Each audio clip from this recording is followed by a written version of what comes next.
Alright guys, welcome back. As you can see today, we're sitting in my backyard with my 2019 WRX STI. In today's video, I kind of want to go over all things I love about this car, what it's been like owning this car for the past year in the main winters. This thing's been through the ringer completely. Before making this pros video, I was like, I could do a pros and cons, and I really couldn't come up with enough cons, which does say a lot about the car. We'll take that with a grain of salt. Car's great. Go over what I love about it, and yeah, hope you guys enjoy. Stay till the end. First things first, without a doubt, I gotta say I love these Brembo 6-piston brakes. Hot yellow, electric yellow, something like that. I do have the same 6 pistons on my Hellcat, which you guys have probably seen in the past. They'll stop on a dime, work great for everything. Is it worth the extra $15,000 for the STI with these? Probably not, but it is one thing I wish the WRX had for sure. All right guys, the next thing on my list is gonna be these SubiSpeed smoked taillights.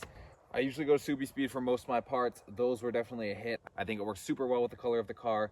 Can't complain. Definitely gonna be number 2 on my list. While we're on the topic of SubiSpeed, I gotta say my SubiSpeed redline headlights, they make the car look really good. It complements the color well, and the bars coming down from the headlights gives it a great aggressive look as well with very bright LEDs. Fourth thing on my list has got to be the interior of this car.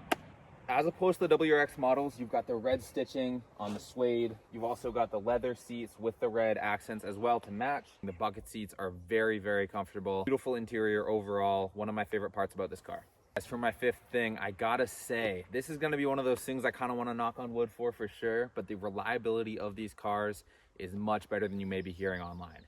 It kind of depends. A lot of people will give these cars a bad rep by buying them stock with higher miles and then throwing in a bunch of power mods to the engine and not putting a tune on it, or just kind of overdoing what the block and turbo is rated for. I've seen that countless number of times. I'm sure everybody else has seen the classic video, Subaru's blowing up or launching and the transmission's blowing or anything like that. Definitely gives it a bad rep, but I think that is a lot of user error. For everyone wants a really fast car, you can buy a BMW and Audi. Even the Hellcat that I've got, you can kind of not spend a lot of money, add some parts, and then have that pushing a few extra 100 horsepower. That's not going to be the same with these WRX STIs or even the WRX models. You definitely want to watch out what you put on the engine and have it professionally done. That would be my advice for sure. Can never go wrong with an intake, an exhaust, and an access port, along with getting it ran on a dyno. All those things will help it work much better together, much more efficient. It'll bring your gas mileage down for sure. With that being said, let's move on to number 6. Number 6 for me has got to be the Apple CarPlay in these cars. I do love having the easy access. I've got my music, I've got my messages, I've got my maps, I've got all that stuff right from my aux cord.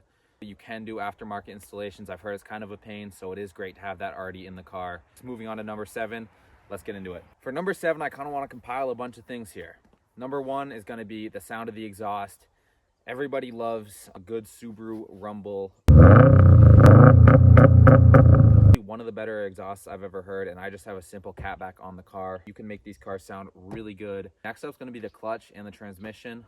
This is a super deep, smooth clutch, which I am a big fan of. Super easy to drive, even for someone that is not as good or as used to driving a manual. Of course, the car also handles great in the winter, like I was saying. Never had any issues in the winter, never gotten stuck. Of course, I do have some newer Michelins on here, which are all seasons, but with some all season, you'll never get stuck. With that being said, that will conclude the video. Hope you guys got something out of this. Hope you know a little bit more about the car and what you're getting yourselves into. If you're an enthusiast or if you're looking for one of these yourself, this one is actually for sale, so let me know. Very reasonably priced. It was built by Baxley's Speed Shop in Windham, Maine.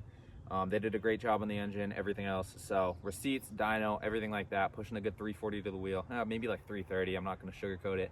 But it's a great, reliable, fun car. So yeah, with that being said, see you guys on the next one. Take care.